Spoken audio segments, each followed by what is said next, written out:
Shang-Chi and the Legend of the Ten Rings smashed box office expectations and even set a new Labor Day box office record, revealing a new box office normal. While the box office isn't what it once was, and may never fully recover, the post-pandemic box office shows big blockbuster movies still have a future on the big screen. After an abysmal 2020 box office, 2021 has shown some promise for the theatrical box office, with some big hits like F9 and Black Widow, but their total hauls are still a bit muted from pre-pandemic levels, and despite some big wins, there's still massive stumbles like The Suicide Squad or Space Jam: A New Legacy.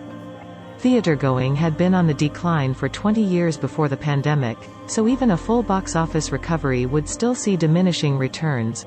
Shang-Chi and the Legend of the Ten Rings shows Marvel still packs a punch at the box office but also reveals the ceiling on post-pandemic box office performance. While its $75 million opening weekend is a huge win, even breaking pre-pandemic Labor Day records, that doesn't mean the box office has actually returned to or exceeded pre-pandemic levels. The next highest-grossing Labor Day movie was 2007's Halloween, which brought in just $30.6 million. The next biggest movie to see a Labor Day release is Tenet, and that was during the middle of major 2020 pandemic shutdowns. Outside of Tenet, the Transporter or Jeepers Creepers franchises are the next biggest properties to release on Labor Day, so a Marvel movie would have broken the holiday weekend's box office record in any pre-pandemic year, too. What's still not totally clear is what exactly that new box office normal is. The fact Shang-Chi is an origin story for a new MCU character with no major Marvel characters joining the main cast makes it hard to compare to something like Black Widow, not to mention Shang-Chi and the Legend of the Ten Rings also didn't get a streaming release on Disney Plus Premier Access, making it even harder to compare. However, Shang-Chi's opening is the MCU's lowest since Ant-Man in 2015, barely coming in under Ant-Man and the Wasp.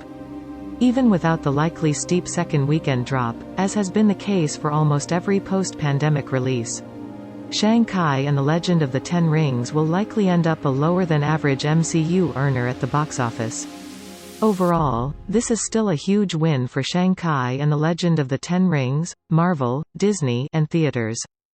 Most of the factors impacting Shang-Chi's box office were out of the studio's control, proving blockbuster movies like this are still a viable business. Unfortunately, the future is still uncertain for more divisive movies like Dune, but Shang-Chi and the Legend of the Ten Rings proves at least Marvel's box office dominance survived the pandemic.